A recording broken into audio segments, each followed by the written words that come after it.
Did a pope admit that Freemason secret societies are working within the Roman Catholic Church to help set up an atheistic global dictatorship based on humanist ideologies? Back when he was simply known as Cardinal Ratzinger, the former head of the politico-religious nation-state known as the Vatican, Pope Benedict XVI, said in an interview with Dr. Robert Moynihan, the editor-in-chief of the Catholic journals Inside the Vatican, that the greatest danger and external enemy to the Roman Catholic Church is Freemasonry. And after transforming from Cardinal Ratzinger to Pope Benedict XVI, the Pope stated that the real threat to the Church is in the global dictatorship of purportedly humanist ideologies. These humanist ideologies are synonymous with the diabolical doctrines of Freemasonry and threaten to undermine the teachings of Christ, as well as the law of God, known biblically as the law of liberty. So what was the Pope trying to say?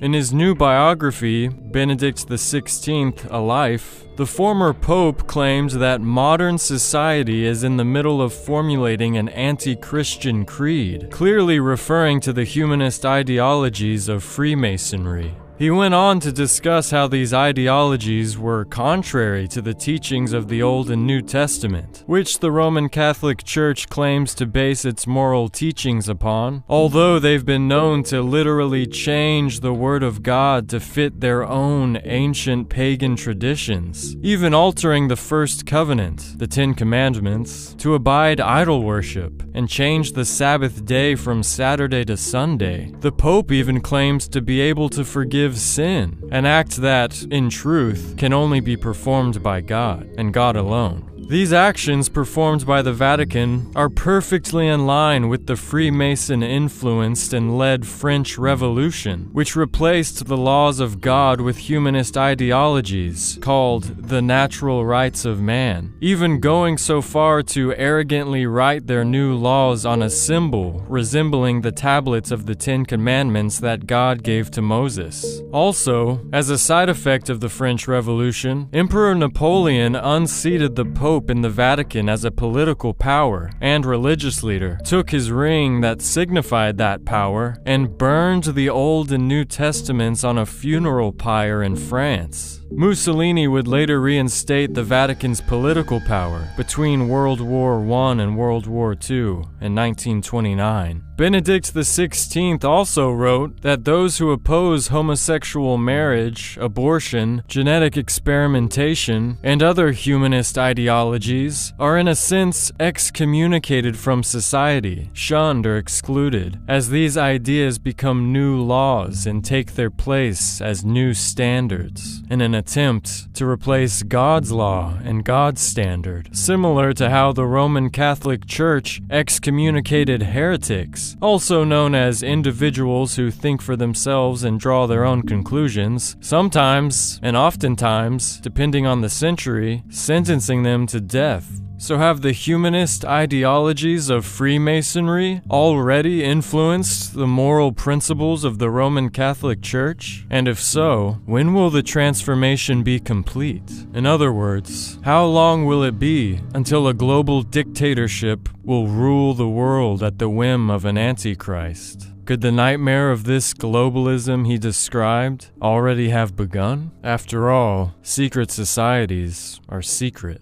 This is Brian Wilson with Infowars.com.